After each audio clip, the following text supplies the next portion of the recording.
Buenos días, buenas tardes, buen almuerzo, dependiendo de su geografía.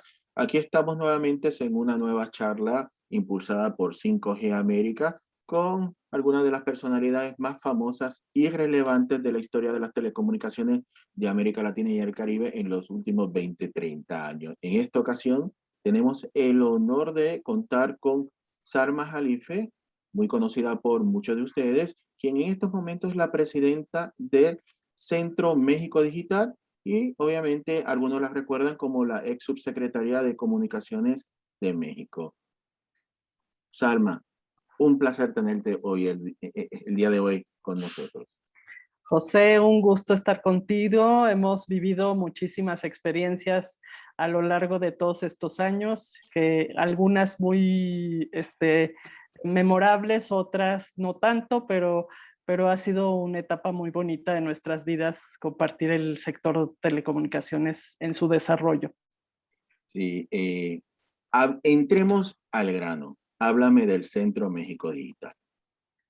Bueno, el Centro México Digital se crea a raíz de que estuvimos observando otros colegas y yo que en México la micro, pequeña y mediana empresa en realidad han sido capacitadas para insertarse en la economía digital. Entonces, para nosotros es muy importante crear este centro como una referencia en la transformación digital de este tipo de empresas que, como bien sabes, en México y en América Latina, estas empresas pues dan trabajo a casi el 90% de la población y son el sustento de la economía de nuestros países. Entonces, si nosotros no hacemos un esfuerzo por encaminarlas hacia el uso sencillo de estas tecnologías digitales, entonces estamos perdiendo un espacio de productividad, de competitividad a nivel mundial para que se inserten en este mundo global que ya es económicamente digital, ¿no? Sí, estás lanzando el Centro México Digital en un periodo histórico donde las tecnologías de información y comunicaciones han tomado suma relevancia gracias, o desgraciadamente, mejor dicho, a una pandemia que nos está impactando a todos. ¿Cómo ha sido este surgimiento teniendo en cuenta las asimetrías en el desarrollo de las distintas localidades rurales que hay en México? Pues lo que hemos nosotros buscado es trabajar primero en manifestarles cuál es la importancia de la digitalización. O sea, hablamos mucho y en la pandemia hemos tenido que usar las herramientas de digitalización, tanto en el trabajo como en la educación pues algunos comercios que se han subido al comercio electrónico a través de algunas otras iniciativas como los que te venden un producto y te lo llevan y te hacen la logística de llevarlo desde el lugar de origen hacia el lugar de destino, pero sin una reflexión de cómo puede ayudarme a mí como empresa o como individuo y qué de toda esta gama de posibilidades de las tecnologías de la información y las comunicaciones me sirve realmente a mí para crecer en mi negocio o como individuo. Entonces, lo primero que estamos haciendo nosotros es informar a la gente y decirles cuál es la base de la digitalización. José, tú sabes que se ha vendido muchísimo en los años pasados que la banda ancha es el elemento que tenía que darse para lograr la conectividad universal. Pero hoy en día, si tú llegas con banda ancha a todos los lugares, pero no les dices a la gente para qué sirve esta banda ancha, pues es muy probable que hagas esfuerzos que no tengan un impacto y un beneficio para la población si tú no les dices o les das herramientas para que se apropien de las tecnologías que van asociadas a estas infraestructuras de conectividad y sobre todo hoy en día en el que vivimos en un mundo donde la inteligencia artificial se ha posicionado en este mundo digital y donde ya vemos prácticamente conectados sensores por todos lados, ¿qué otros elementos son importantes además de la conectividad? Hoy por hoy, por ejemplo, la inteligencia artificial se basa en datos. Entonces, para nosotros es muy importante que las empresas y los individuos entiendan cuál es la importancia de estos datos, qué datos son sensibles de los que generan y de los que utilizan, qué datos no son sensibles y pueden estar abiertos al público. Entonces, para nosotros, no solo la banda ancha ni los datos son la base de la transformación digital, sino también la ciberseguridad.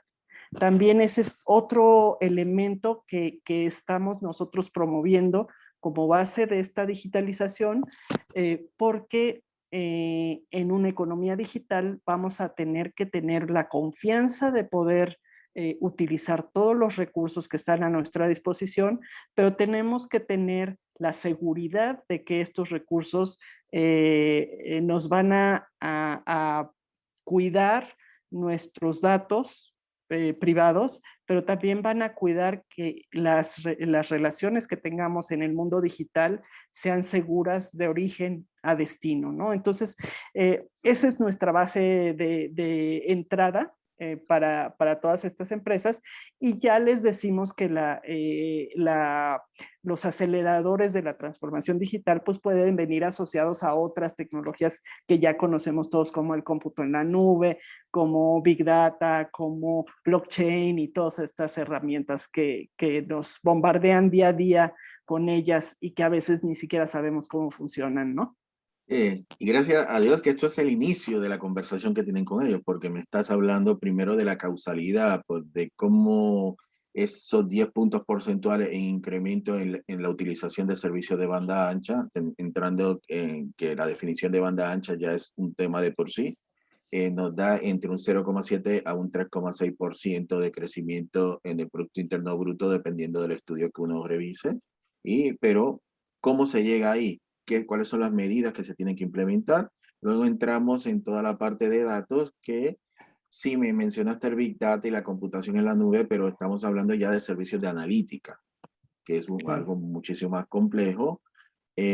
También me estuviste hablando de inteligencia artificial, que no necesariamente son lo que vemos en las películas. Digamos, 70% de todos los celulares que se están vendiendo este año de teléfonos inteligentes ya tienen algún tipo de sistema de inteligencia artificial. Y luego me estás hablando de ciberseguridad. ¡Wow! Entonces, ¿cómo hacemos que todas estas empresas pequeñas, microempresas, logren acercarse a esto? Pero explícamelo desde una perspectiva o desde qué están haciendo a nivel local, bueno, en México a nivel estatal, para tener algún tipo de estrategia eh, armonizada que les permitan de ir a los distintos segmentos con todo este discurso que me parece maravilloso. Pues mira, el primer producto que nosotros estamos buscando insertar es el tema de un indicador eh, que trabaje sobre el desarrollo digital estatal. ¿Por qué nos estamos yendo a nivel estatal? En México son estados, en otros países puede decir departamental o provincial. ¿Por qué nos estamos enfocando hacia el estado? Porque creemos que la visión estatal puede ser muy rica desde un punto de vista en el que participan distintos actores en esta digitalización, es decir, en el que participan la academia, las universidades, los centros de investigación, en el que participa la sociedad civil con ciertas ONGs, por ejemplo, de medio ambiente, de perspectiva de género, de inclusión de aquellos que no están incluidos y de los tres niveles de gobierno, inciden en estos estados para construir una visión integral de transformación digital. Entonces, nos interesa muchísimo conocer estas políticas que se están dando a nivel estatal. Por ejemplo, en el caso del gobierno, si están acelerando los trámites ahora que entramos en la pandemia y que nadie podía moverse de su casa. Era muy importante que no se parara el gobierno y que hubiera interacción con los ciudadanos y con las empresas. Entonces, para nosotros es importante saber si aceleraron sus trámites para ponerlos en línea.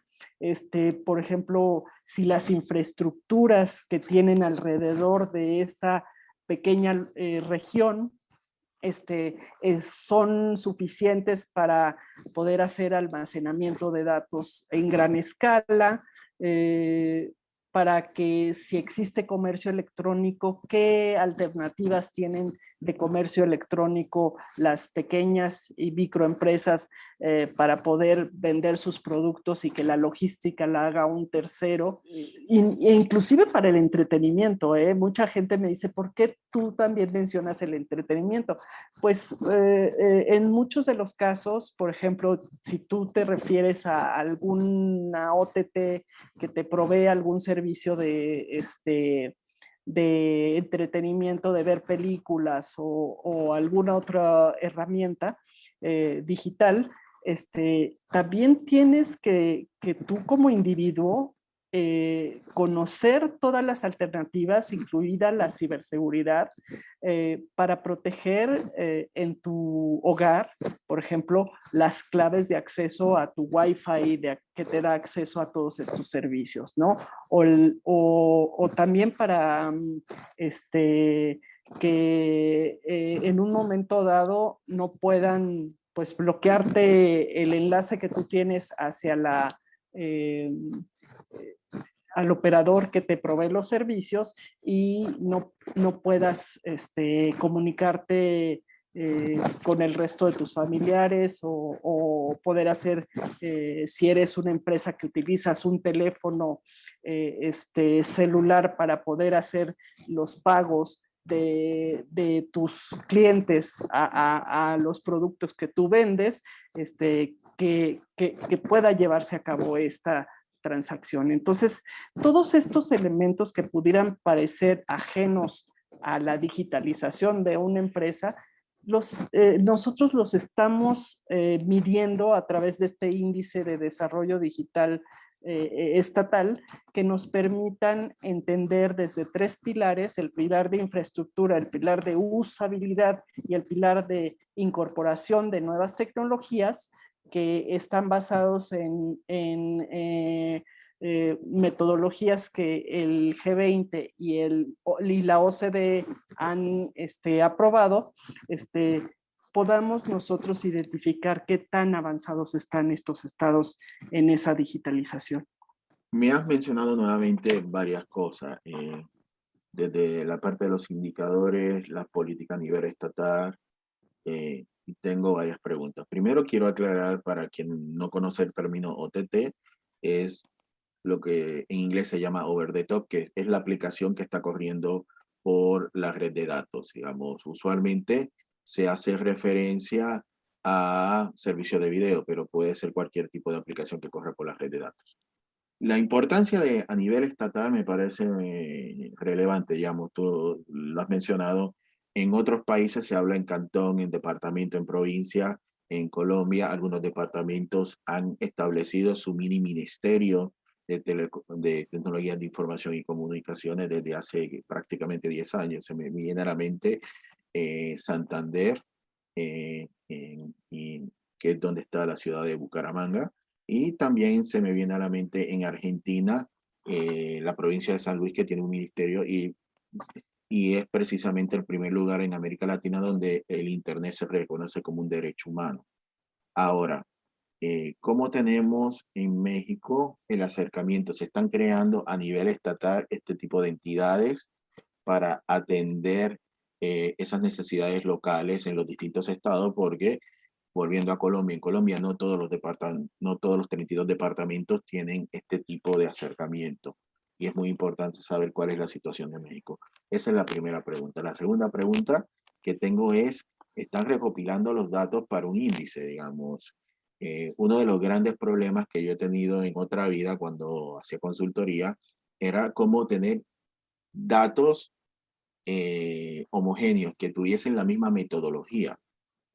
Parece algo sencillo, pero es un gran dolor de cabeza. Y si estamos hablando de las distintas jurisdicciones de México, ¿cómo se armoniza esa metodología? Porque, digamos, si es a nivel latinoamericano, cuando estamos hablando de banda ancha y cada jurisdicción puede tener o no tener una definición que no siempre es la misma y se vuelve bastante complicado. Lo otro es cómo, y voy a inferir que cómo se hace esa apropiación de la tecnología, cómo lo están midiendo, y obviamente eh, dame ejemplos de lo que están haciendo con esos indicadores, que han logrado, que están trabajando ya con los gobiernos. Bueno, Fácil, la primera, todo fácil. fácil. La primera pregunta tiene que ver con si los estados están creando estos, como mencionabas, de Colombia, mini ministerios. En realidad no, fíjate que en México está distribuido la responsabilidad en distintas instancias, se llaman secretarías.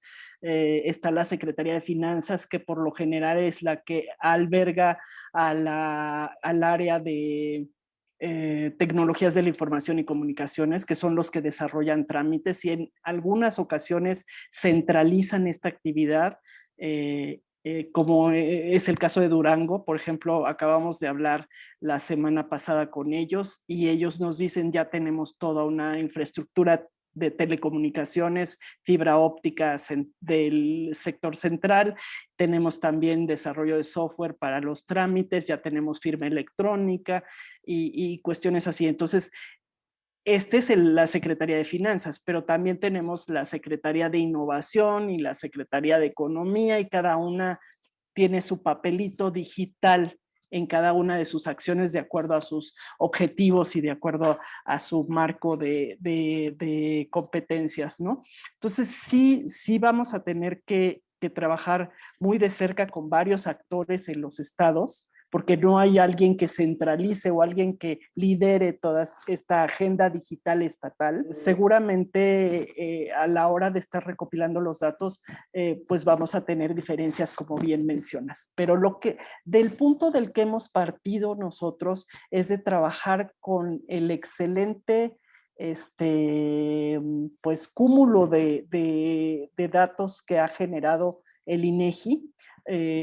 Afortunadamente, y después de revisar otros países de América Latina, creo que en México tenemos un acervo muy bueno de datos y no solo a nivel nacional, o sea, no solo de compilación nacional, sino también un acervo de datos a nivel estatal e incluso en algunos casos a nivel ciudades importantes o ciudades relevantes. Entonces eso nos va a permitir muchísimo trabajar con datos homogéneos.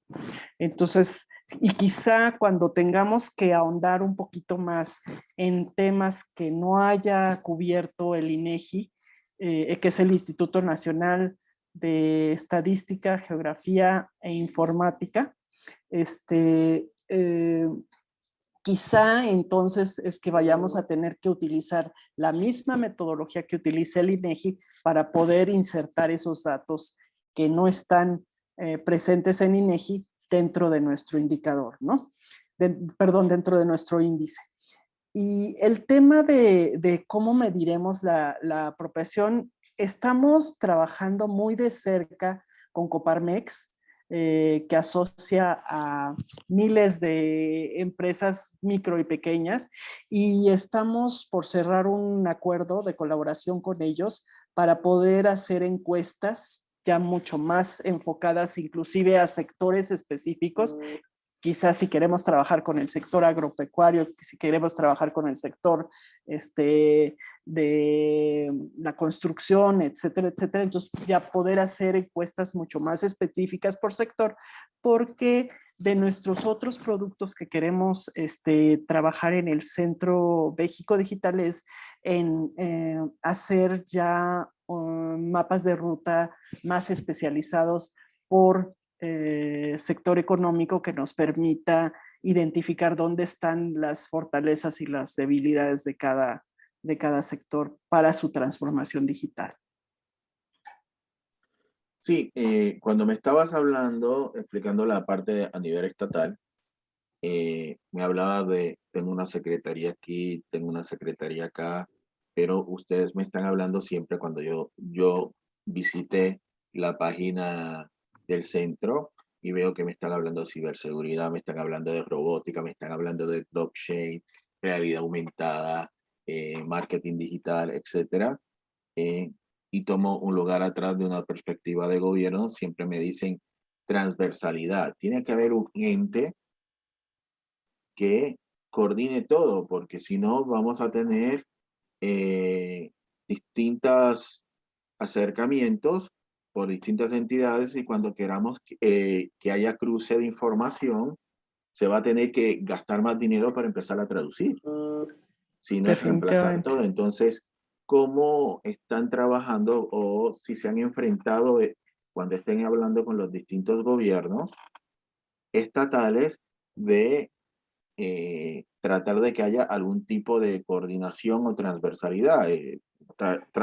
Siempre estoy citando últimamente el caso de República Dominicana porque me parece bastante curioso que es la primera proceso de subasta de espectro que para coordinarlo tienen que llaman a 8 ministerios distintos, no solamente al Instituto Dominicano de Telecomunicaciones. Entonces está salud, está economía, está educación y todos porque quieren hacer toda esa estrategia de transversalidad que no debe ser solamente a nivel nacional, sino a nivel estatal. Y luego te voy a explicar porque a nivel estatal suena muy bien, pero ¿cómo lo hacemos para llegar a nivel municipal, teniendo en cuenta toda la simetría y toda la complejidad que un país como México tiene? Definitivamente. O sea, has tocado un punto muy importante que es la transversalidad para que la opinión estatal lleve a objetivos comunes y que al final del día no tengamos resultados individuales por cada uno de los entrevistados de cada una de las secretarías de secretarías en el Estado. Algo que aprendimos después de estar entrevistando a distintos actores en los estados fue que una oficina que juega un papel relevante es la oficina donde se desarrolla el despliegue de infraestructura de telecomunicaciones y donde se desarrollan las plataformas para los servicios que presta el Estado de forma digital o en línea. Entonces, esa oficina que te digo que generalmente se encuentra en la Secretaría de Finanzas bajo las órdenes financieras, esa secretaría es relevante que participe en ese grupo que necesitamos crear. Como estamos evolucionando hacia una economía digital, la Secretaría de Economía y la Secretaría de Innovación, que por lo general se encuentra dentro de los estados, son otros dos actores que tienen que estar presentes. Pero tú mencionaste, por ejemplo, en República Dominicana que también podrían estar la Secretaría de Salud y el Ministerio de Salud y el Ministerio de Educación.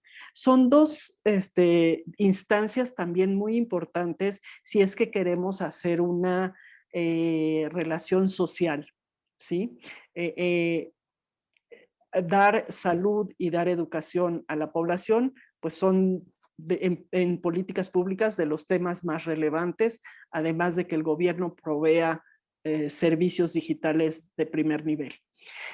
Como en este caso nos estamos orientando, por un lado, a la micro y pequeña empresa, quizá el sector educación y el sector salud lo veamos desde otra perspectiva. Te voy a contar por qué.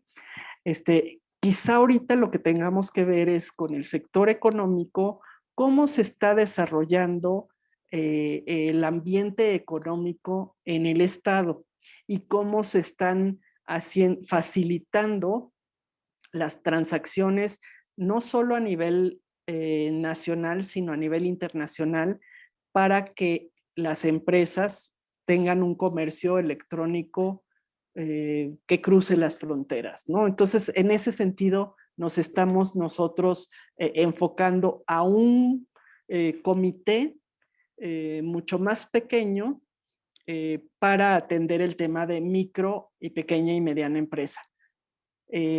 Cuando abordemos temas que tengan que ver con sectores como el de salud y el de educación, quizá nuestros comités sean un poco diferentes. Yo sí creo que hay particularidades en los sectores para desarrollar la transformación digital. Y hay elementos de mejores prácticas transversales que podemos utilizar de un sector a otro, pero no necesariamente tenemos que trabajar con todos los sectores de la misma manera. Ya con esa última frase casi me mataste la pregunta que te iba a hacer, porque te iba a decir, una economía tan diversificada como la mexicana, donde estamos hablando de la microempresa, sí, y en su momento cuando estábamos hablando de cobertura en legislaciones pasadas, tuvimos ese concepto de pueblo mágico, donde, digamos, si estamos hablando desde una perspectiva de, allá de transformación digital, estamos hablando de destinos de turismos inteligentes, digamos, y México Claro. es uno de los principales países en el mundo en términos de recibir turistas, cómo se puede estar hablando para más allá de las ruinas mayas, aztecas, zapotecas, toltecas de todos lados, y más allá de las playas y más allá de todo un turismo ecológico, cómo se puede potenciar por medio de la tecnología, impactando positivamente a muchas de estas microempresas que podrían potenciarse de una forma increíble utilizando la tecnología y hacerlo a muy bajo costo. Entonces, pero como sé que no están entrando en todos los temas, pues no sé. Sin embargo, José, supongamos que trabajamos el sector turístico. El sector turístico se puede beneficiar de muchísimas prácticas, mejores prácticas digitales que se dan en otros sectores, pero también tiene sus particularidades, como bien les mencionabas. En principio, se encuentran muchas de las zonas turísticas en zonas aisladas o donde hay poca población, ¿no? Eh, Me refiero a la parte arqueológica, la parte de monumentos históricos prehispánicos, que se encuentran en medio de una selva o en algún lugar aislado de donde está la población. En esos casos, por ejemplo, se tiene que articular con los estados. Si no hay despliegue de infraestructura en esas zonas, el tema del despliegue de infraestructura. Por eso te decía que era bien importante y central el grupo que se dedica a despliegue de infraestructura estatal y a desarrollo de servicios sobre estas infraestructuras, ¿no? Ahí pues se juega un papel también importante con los operadores de telecomunicaciones y tú sabes que una de las problemáticas más fuertes que tienen los operadores de telecomunicaciones es el obtener permisos para el despliegue de infraestructuras. Entonces, ahí una de las mejores prácticas que tenemos que trabajar es, y que ya se estuvo haciendo cuando estuve como subsecretaria con la Comisión Nacional de Mejora Regulatoria, es buscar que los municipios sean partícipes de estas mejoras regulatorias y que se creen los trámites para específicamente para el despliegue de infraestructura de telecomunicaciones, porque por lo general sucedía, y creo que esto era una situación mundial, que los trámites que se asociaban al despliegue de infraestructura de telecomunicaciones por lo general eran de obra civil, cosa que no tiene nada que ver una cosa con otra, aunque en algunos casos hay parte de obra civil, como puede ser en el caso de poner una torre para instalar antenas de microondas, ¿no? Entonces, en ese sentido, es donde ya participan a nivel municipal en estos grupos de colaboración, porque si tú haces que una infraestructura que es de carácter federal o tiene carácter federal no pueda avanzar porque hay barreras a nivel, perdón, municipal y a veces a nivel estatal, entonces tú tienes que ir resolviendo estas barreras de manera que se vuelvan mejores prácticas y que puedan extenderse a todo el país, ¿no? Eso en cuestiones de turismo en zonas aisladas. Pero, por ejemplo, el turismo ya en zonas altamente pobladas, como puede ser en hoteles, en zonas de playas, que México tiene muchísimas playas y además que el agua es calientita todo el año, que ese es un factor importante para divertirse en zonas de playas. Ahí pueden venir otros aspectos, como aspectos ya muy particulares del turismo que se dan, como se dan estas videos inmersivos que puedes tener en los alrededores para poder identificar áreas de interés turístico o la misma grabación de, por ejemplo, una iglesia que está en ese lugar o un monumento o algo que está en la zona turística donde tú te estás, eh, donde estás vacacionando, son otras herramientas que utiliza el sector turismo para pues enriquecer la experiencia del usuario en su mundo digital, ¿no? Entonces, eh, te comento que hay muchísimas que se van a volver mejores prácticas, muchísimas herramientas que se van a volver mejores prácticas y otras que seguramente van a ser muy puntuales para cada sector. Sí, sí, varias de las cosas que han mencionado yo las he visto en México, digamos, hay lugares donde está el monumento y hay el código QR donde lo escanean y te dan toda la historia de la estatua o del cuadro o del lugar. Y es muy interesante también los museos, visitas totalmente digitales para atraer a las personas. Aquí hago una parte para hacer un anuncio, digamos, acerca de la problemática de los municipios, quienes son los que autorizan eh, la construcción de cualquier tipo de infraestructura. Entonces, voy a colocar, cuando que esté el video, por debajo, dos estudios de 5G América. Una es una comparativa normativa en más de 10 países de la región para que se vea cómo está la ley, cuáles son las principales problemáticas a nivel regional y cuáles son algunas de las mejores prácticas que se han establecido a nivel regional. Y estos estudios, los distintos capítulos han sido revisados por las autoridades de cada país para asegurarnos de que cuando resumimos las leyes sea correcto, van a estar en la parte de abajo de este video. Pero regresando al tema que me estás mencionando en términos de la importancia del desarrollo y el nivel estatal, ¿cómo están desde el Centro México Digital estableciendo prioridades teniendo en cuenta de la gran diversidad en poder adquisitivo que tiene el país? Digamos, no es ninguna sorpresa, no es ningún secreto que la zona norte del país está muchísimo más avanzada en la adopción de tecnologías, tienen una mucha mejor infraestructura que todo lo que viene siendo el sur, el sureste, etcétera, quitando ciertos puntos turísticos en la península de Yucatán.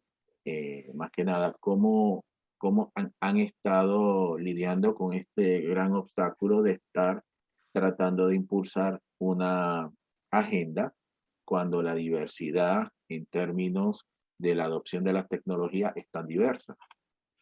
Mira, algo que me dio mucho gusto haber producido cuando estuve como subsecretaria fue un mapa real de dónde estaba la cobertura tanto móvil como fija de telecomunicaciones en el país, y efectivamente te das cuenta que el sureste mexicano pues está menos conectado y tiene menos localidades conectadas. Lo hicimos a nivel localidad utilizando el censo de 2010 del INEGI. Desafortunadamente pues todavía no era 2020, lo hicimos en 2019 y no teníamos esa posibilidad de actualizarlo a los a las localidades que hoy existen, porque hay mucha migración de zonas rurales hacia zonas urbanas. Entonces, ese mapa georreferenciado, tú lo puedes descargar y puedes descargar las bases de datos de la información que se hizo ahí. Y entonces eso nos permite identificar qué tan bien conectado o no están tanto en fijo como en móvil en esas zonas. No se pudo mapear ni los wireless ISPs, que son otro elemento importante en el despliegue de infraestructura local en zonas donde antes no existía infraestructura, ni tampoco lo satelital, que ha tenido, tú sabes que los esfuerzos de cobertura satelital han sido muy grandes en México para zonas rurales particularmente, y que hay modelos de negocio de tokens para poder utilizar Internet. Entonces, teniendo esa información, era mucho más fácil para las empresas que iniciaban incursión en el mundo digital ver si tenían disponibilidad o no, o qué tan lejos tenían la disponibilidad, ¿no? Nosotros esperamos que con las iniciativas que se hayan dado del gobierno con Internet para Todos y el tema de estos wireless ISPs y la intención de las empresas grandes de llegar a zonas donde no habían llegado antes, nos permita tener un panorama hoy muy diferente al que yo mapeé durante 2019. La misma pandemia ha obligado a los operadores a crecer más allá de donde tenían sus infraestructuras y a robustecer las que donde ya estaban. Entonces, creo que en temas de conectividad espero que vaya aumentando al ritmo que esperábamos que se diera, ¿no? Por ejemplo, en Duty, que es otra de los componentes que tiene el INEGI para medir la conectividad y el uso y la usabilidad y aprovechamiento del Internet en México, hubo un incremento muy importante de penetración, por ejemplo, en los móviles. Sin embargo, yo creo que en México la preocupación que tenemos más grande, más que esa diferencia entre los que tienen más conectividad con los que tienen menos, es para qué usan este recurso, ¿no? Para nosotros, desafortunadamente, nos da tristeza que el mayor uso sea para redes sociales y para correr y para entretenimiento, cuando nos interesaría que se usaran más para estudiar, para informarse, para muchísimas cosas, ¿no? Entonces, nosotros estamos tratando por eso de educar al individuo y educar a la empresa para que este recurso tan valioso que es todas estas tecnologías digitales se utilicen para un incremento en la productividad, para un incremento en el conocimiento y en tomar decisiones mucho más informadas, ¿no? Entonces, creo que respondí parcialmente a tu pregunta, pero en realidad la conectividad sigue siendo una responsabilidad federal que se está dando. Nosotros creemos que los estados pueden hacer algo por invertir un poco en zonas donde el gobierno federal no se está dando cuenta que son potenciales focos de desarrollo productivo de distintas disciplinas, o sea, inclusive la misma, por ejemplo, me tocó trabajar con muchos grupos de zonas donde la población es mayoritariamente indígena y donde tienen, por ejemplo, negocios donde podrían desarrollar su actividad digital si existiera la conectividad, ¿no? Entonces, hay mucho que hacer por parte de los estados también para pues elevar ese potencial que existe en zonas donde tradicionalmente los grandes operadores no llegan porque la población es muy pequeña, ¿no? Nos está centrando en temas bastante diversos y complejos, digamos. Hay un deseo increíble de contener, empezar a preguntar acerca de contenidos en lenguajes indígenas, su distribución, costos, subsidios, etcétera. Pero voy a regresarme a un tema que mencionaste al inicio y que no, en su momento no le di seguimiento porque fuimos a transversalidad, fuimos a causalidad, fuimos a contenido. Y es el tema de la ciberseguridad. Quiero que expliques, porque mucha gente no,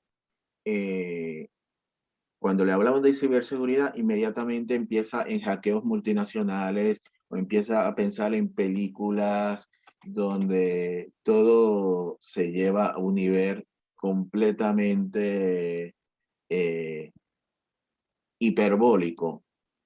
En el día a día, al ciudadano, al gobierno municipal, al estatal, al federal, ¿por qué la ciberseguridad es importante?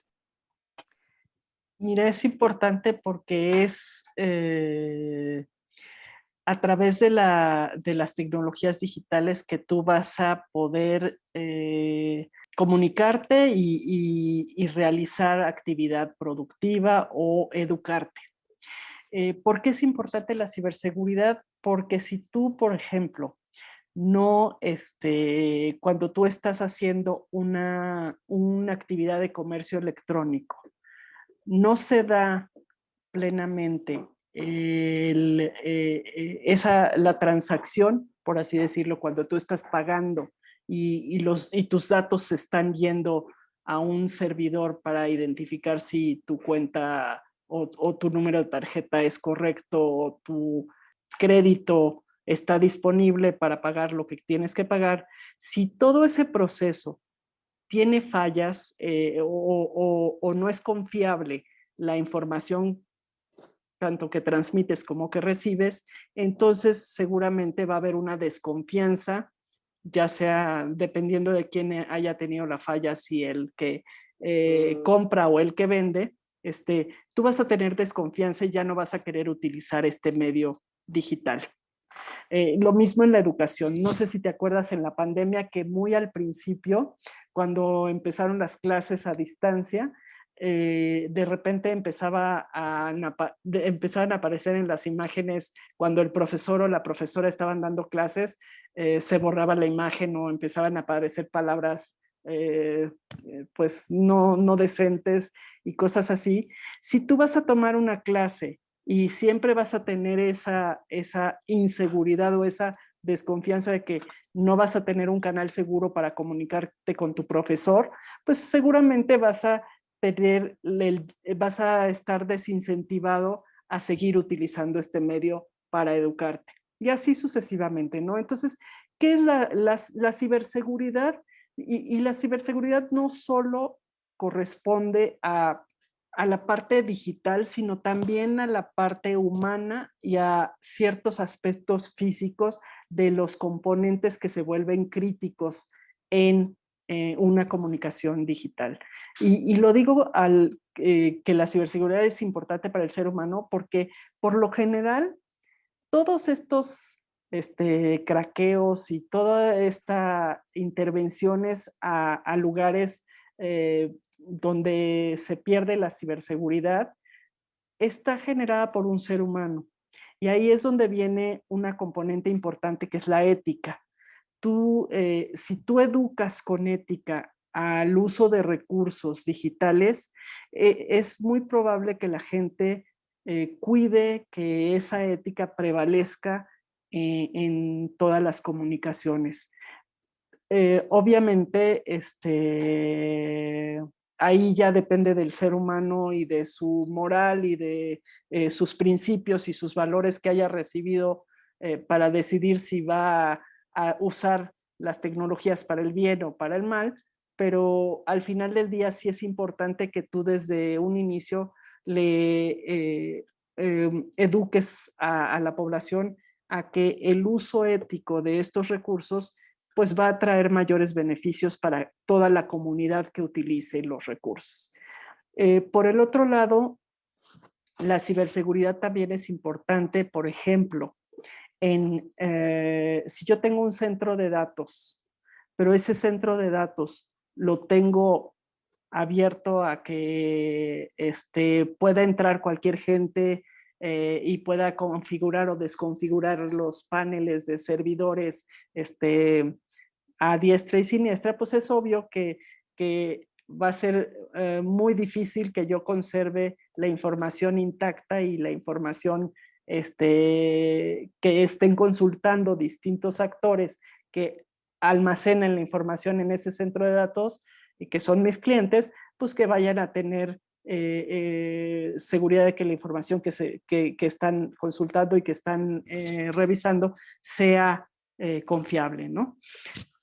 Los centros de datos, por ejemplo, también tienen que tener una seguridad física para que tú garantices una cierta calidad de servicio a quienes usan los centros de datos para almacenar y para procesar información. Estos son algunos ejemplos de la ciberseguridad que no están relacionados con lo típico que tú siempre lees en el periódico sobre ciberseguridad. 2 puntos. Me gusta cómo hiciste la diferenciación entre hackeo y craqueo. Que es algo, un cracker es aquel que rompe y entra en un sistema digital ajeno a hacer daño. Y el hacker es el que lo hace por el desafío a ver si lo puede hacer. Pero usualmente se le dice hackers a todos. Claro. Y básicamente para quien no entendió por todos los ejemplos que diste, digamos, es que no te roben la clave de Facebook, de redes sociales, no te quiten el email, no te clonen la tarjeta, eh, y cuando llegues a ver tu cuenta de banco, saber que no te han llevado todo el dinero. Esa es la forma Claro. más sencilla de por qué es importante la ciberseguridad. Pero bueno, estamos llegando ya prácticamente al final de esta conversación. Espero que eh, hagamos hecho todo lo necesario para tenerte en el futuro nuevamente. Pero si te fuese a preguntar, ¿qué no me has mencionado del Centro México Digital? Una iniciativa que me parece que es necesaria que se replique a nivel de todos los países de América Latina, porque es muy importante este tema. ¿Qué no me has mencionado y qué objetivos quieren lograr a corto, mediano y largo plazo? Bueno, lo que no te he mencionado es cuál es nuestra propuesta central. Nosotros nos estamos dedicando al análisis de temas relevantes y tendencias para la digitalización, es decir, estamos buscando estar al día en todos estos aspectos tecnológicos de blockchain, de Internet de las Cosas, de realidad virtual aumentada, robótica, y todos los aspectos que nos rebotan día a día en los periódicos y en los artículos periodísticos. También hacemos recomendaciones para el diseño de mejores prácticas digitales transversales como bienes públicos. Hacemos comparativos nacionales e internacionales sobre la digitalización de sectores o temas específicos y campañas de difusión orientadas a stakeholders y al público en general. Sobre todo, estamos haciendo mucho énfasis en estas campañas porque creemos que entre más informada esté la población y las micros y pequeñas empresas de cómo pueden utilizar estos recursos, de qué tan fácil es digitalizarse sabiendo qué recursos hay disponibles localmente, es en la medida en la que nosotros vamos a tener una economía digital mucho más sana, ¿no? Entonces, por eso estamos nosotros enfocados en eso. Pero también te quería decir que nosotros no buscamos que la digitalización se dé nada más por digitalizar, sino que también estamos centrados en promover que las personas se sientan parte de la digitalización y eso es lo que estamos promoviendo. Y también otro elemento muy importante de nuestro centro es que no defendemos ningún principio ni ningún interés. Creemos en la neutralidad, la interoperabilidad, la estandarización, el acceso abierto y la ciberseguridad. Y por ello nos ha dejado muchas lecciones Internet. Creemos que debemos de ir en ese mismo sentido desde el punto de vista del Centro México Digital.